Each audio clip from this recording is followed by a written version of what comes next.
นี้เป็นรอบชิงชนะเลิศระหว่างบ้านเวงครับว่างให้บ้านเวงที่อยู่ยังทิศตะวันตกว่างให้ที่อยู่ดังทิศตะวันออกพี่น้องเนี่ยจะรู้น้ำกันว่าบ้านเลยชนะเนาะเลิกกันดีแล้วเลิกกันดีแล้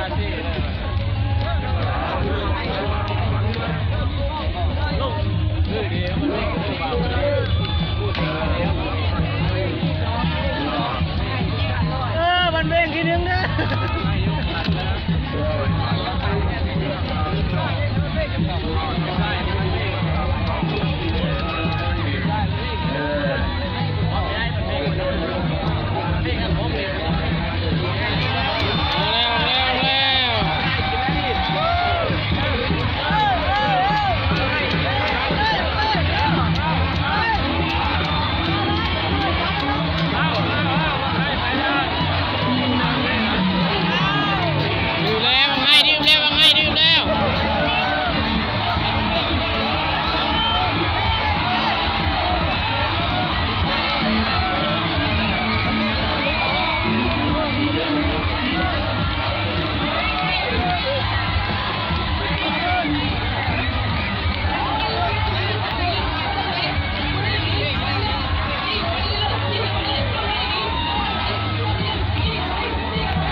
ชนะระวังเศรษฐกิจกับบ้านเวงใต้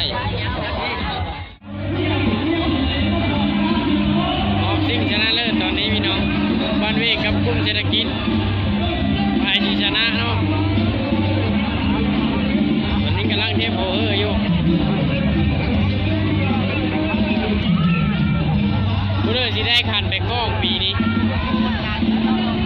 เอาสีทาเบิ่งน้ำกันเนาะบ้านเวงดี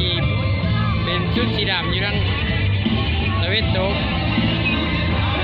กลุ่มเศรษฐกิจที่เป็นชุดสีขาวอยู่ดังตะเวนอ้อม